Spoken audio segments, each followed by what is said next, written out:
Tudo bem, Jéssica Orellana? Já estou online de novo com vocês aqui. Muito obrigado mais uma vez aí pelo convite. Isso, a gente que agradece, cara. O Jéssica faz 20 lives por dia. Não sei como é que ele consegue dar tanta entrevista assim. Você estava numa entrevista agora, não estava? Na verdade, estava participando de um evento científico e de uma outra live, ainda tem mais duas agora à tarde. Infelizmente é um trabalho que a gente tem que fazer, né? Porque o que a gente tem visto de cientistas, pesquisadores do Brasil se omitirem em relação à popularização da ciência, né? A maioria deles senta, né, no trono do saber, do conhecimento, o prestígio da academia e ignora a população, né, os esclarecimentos, e acaba que uns se sobrecarregam mais do que os outros nesses casos, né? É complicado a vida de vocês, cientistas que levam o trabalho de vocês a sério, né?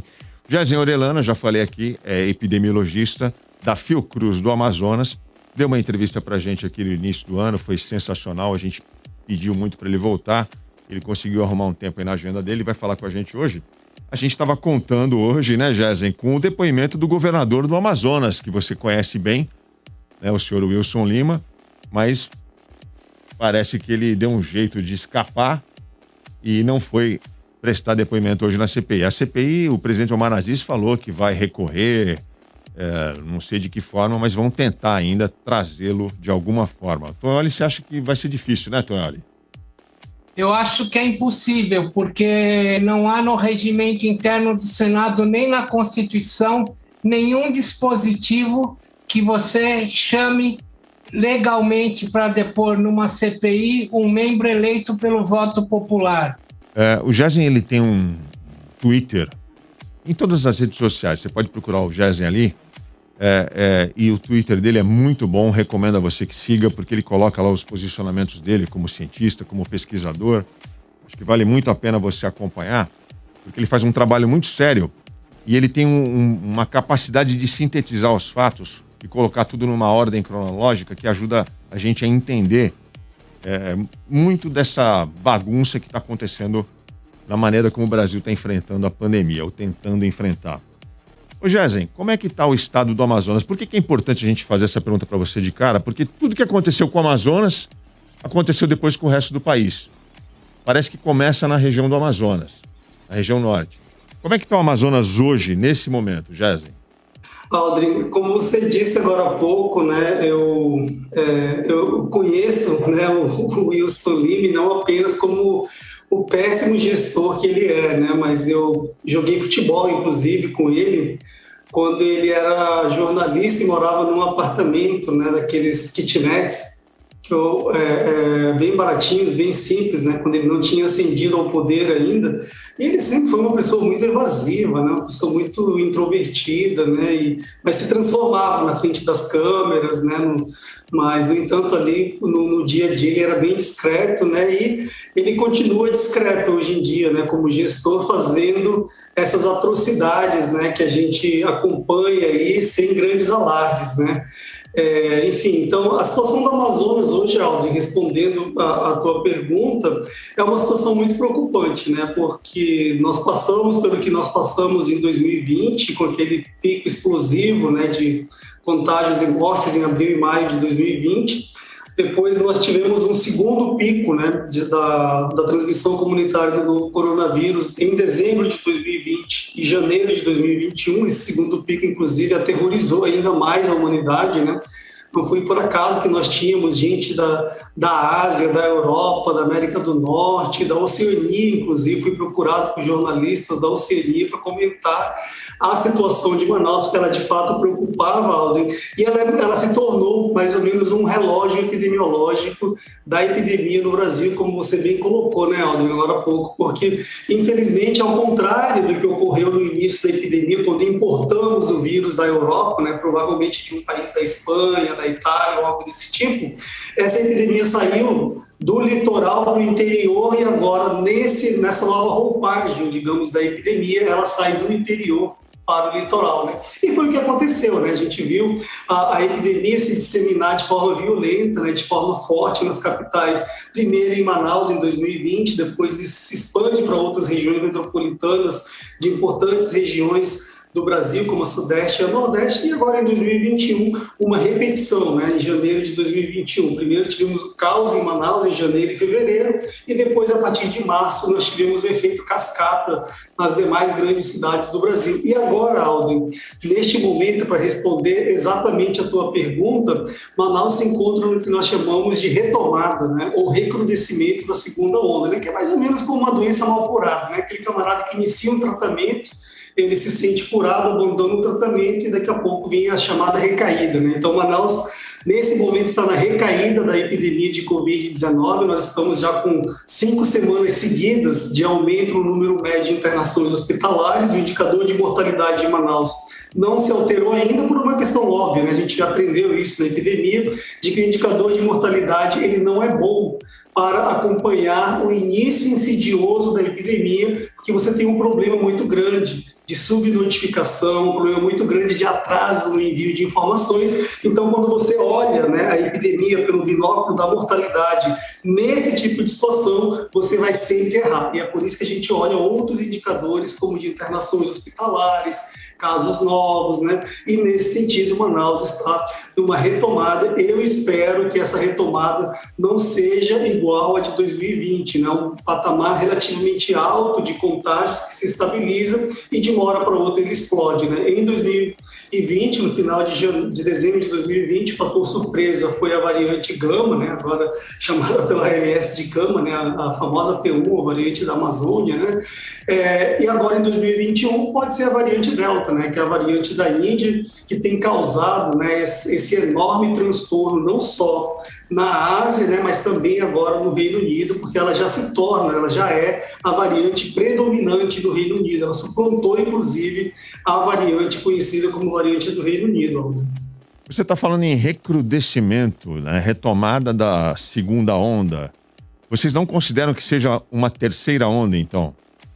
Olha, Aldo, tecnicamente, para você falar em terceira onda, lembra o desenho de uma onda clássico, né? Como é que funciona uma onda? Você tem uma elevação, ela vai atingir um pico, ela cai até um nível baixo, igualmente do início, né?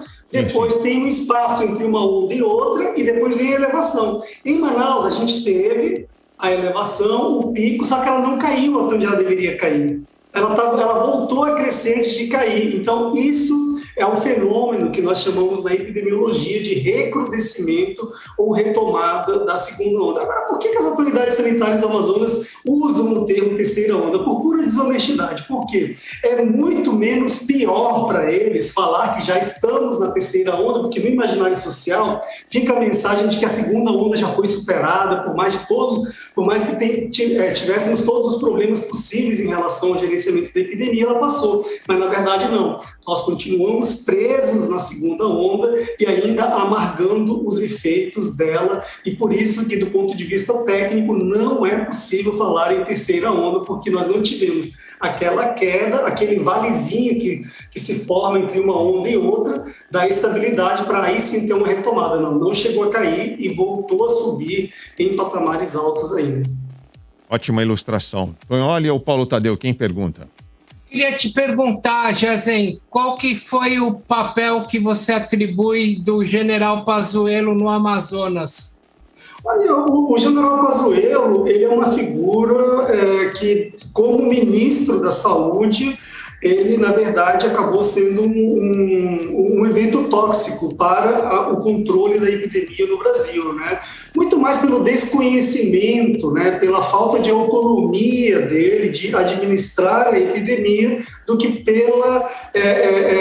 por algum tipo de intencionalidade. Eu acredito que não teve intencionalidade de conduzir mal. Ele é incompetente mesmo, ele é incompetente de carta maior e uma pessoa sem autonomia quando decide fazer a coisa certa. Se vocês lembrarem o episódio do contrato com a Coronavac em 2020, que ele assumiu em entrevista coletiva, inclusive está gravado isso em vários vídeos aí para todo mundo confirmar, ele acabou sendo desautorizado pelo presidente Bolsonaro, dizendo que quem mandava no país, quem tinha que preservar a autoridade dele era o presidente, dando uma prova clara de que ele era pura e simplesmente um fantoche, assim como foi o Mandetta, assim como foi o Tite, assim como ele foi, assim como tem sido agora o Queiroga, né, que volta a fazer a promessa promessa quase que impossível, né, de vacinar toda a população brasileira ainda em 2021, assim como o Pazuello contou essa possibilidade lá em 2020, né? Eu queria saber do Gésio o que ele espera dessa CPI, o que ele acha, que caminhos que a CPI vai tomar, o que ele espera no final da CPI.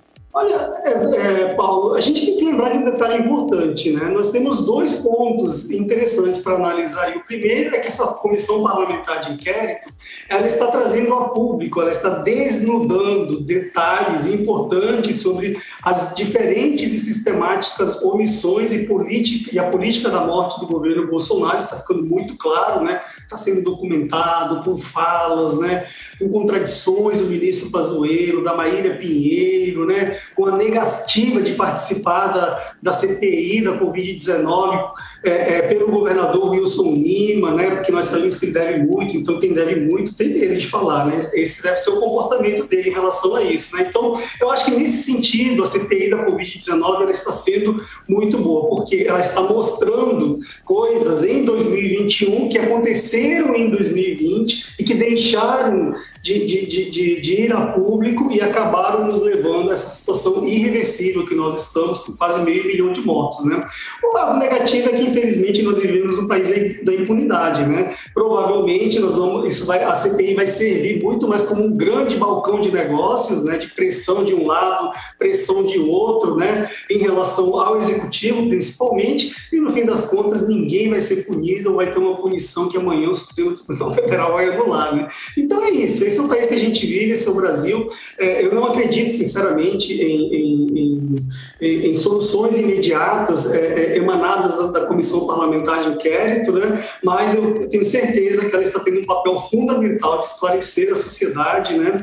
Em relação a detalhes obscuros, né? Criminosos, eu diria, da má gestão da epidemia no Brasil. Então, nesse sentido, não tenho nenhuma dúvida que ela está sendo, sim, um mecanismo importantíssimo, não só para a classe política, para a classe empresarial, mas, sobretudo, para a sociedade brasileira conhecer essa política da morte que nos fez chegar a 500 mil mortos aproximadamente no Brasil, que, aliás, é muito mais do que isso, né? Ao contrário do que o Carlos Wizard dizia lá em 2020, vocês devem lembrar, acho que foi no dia 5 ou dia 6 de junho de 2020, que ele disse que os números da Covid eram fantasiosos, eram inflados artificialmente, né? E agora a gente tem essa polêmica aí com esse assessor criminoso, né, do Tribunal de Contas da União, que faz uma afirmação nesse sentido, né? Então são as mesmas estratégias, são as mesmas táticas infantis, inclusive, do bolsonarismo, né, que usa toda a sua rede de fake news para fazer essa situação se repetir tempo atrás de tempo, né? Então é uma situação que a gente já esperava, nenhuma novidade, né? Esse discurso anticientífico deles, né? É algo que a gente entende, né? Vindo desse tipo de pessoas, Paulo. Jezen, você falou agora aí dos documentos que estão sendo levantados pela CPI. A gente estava comentando exatamente isso antes de você entrar no ar. E algumas coisas que a gente já pode concluir com o trabalho da CPI. Por exemplo, a evidente demora do governo federal em fechar com um laboratório a compra de vacinas. Foram oferecidas inúmeras vezes as da Pfizer, o Butantan tentando fechar inúmeras vezes e houve o atraso. Isso aí já está documentado, a gente já sabe disso. O que a gente é levado a pensar é, será que o Bolsonaro não acredita em vacina? Por que ele não quis comprar as vacinas quando elas foram oferecidas? A gente fica se perguntando isso. Aí ontem, parece que ele deu uma resposta pra gente, né? Tem um vídeo dele de ontem, gente. Não é um vídeo de 2020, é um vídeo de ontem. Bolsonaro num culto evangélico em Anápolis, Goiás. Por favor, roda o vídeo aí, Leandro. E eu pergunto, a vacina tem comprovação científica ou está em estado experimental ainda? Está experimental.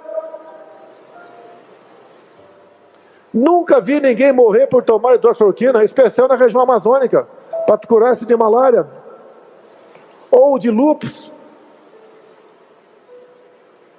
Por que não investir nisso? Porque é barato?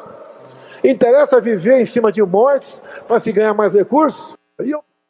Jezen, você como cientista, como um homem da ciência, que dedica a sua vida à ciência, como pesquisador, como epidemiologista da Fiocruz, quando você ouve o presidente da República dizendo que a vacina não tem comprovação científica, o que você pensa? O que que você sente?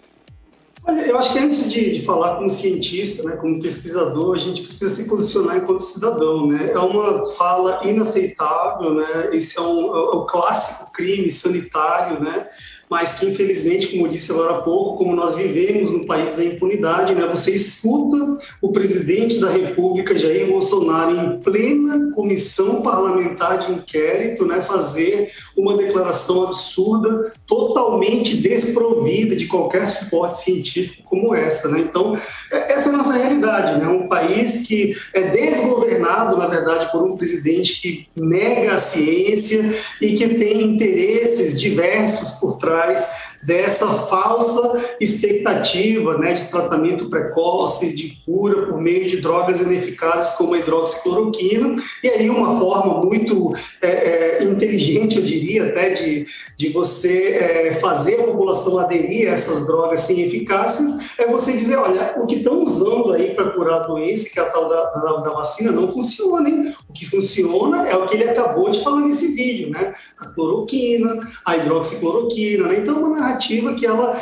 acaba servindo para retroalimentar, né, o público, né, o eleitor fanático, né, a maior parte desse público remanescente que ficou do Bolsonaro, agora uns 25%, 30% do seu público original, né? Então, é uma situação que a gente vê com muita decepção, né, e com muito desapontamento, né? Principalmente com a justiça, com o judiciário brasileiro e com o legislativo, porque o presidente Bolsonaro ele já deu inúmeras provas, já fez inúmeras declarações de que ele é uma pessoa que conduz e que é o líder principal dessa política da morte, que é a política da epidemia de Covid-19 no Brasil, mas, no entanto, não acontece absolutamente nada com ele, né? O que aconteceu em Manaus é algo inaceitável, né? A gente viu o governador do estado do Amazonas, o Wilson Lima, viajando para Brasília no dia 7 de janeiro de 2021, desesperado, ao perceber que a cidade estava sitiada por pessoas doentes, morrendo nas filas de hospitais. O governador foi a Brasília. O Pazuello soube dos acontecimentos, o Pazuello veio para Manaus, não só veio sozinho, como ele trouxe uma equipe técnica antes, a Maíra Pinheiro, inclusive, estava nessa comitiva, né? Ela foi acompanhada, né? Ela foi, ou melhor, chancelada pela secretária municipal de saúde, Chádia Frache, né? Que, aliás, é indicada, né, por um aliado do Bolsonaro no Amazonas, que é o prefeito Davi Almeida, né? Outro que pregava o kit Covid antes mesmo de assumir o mandato em dezembro de 2020.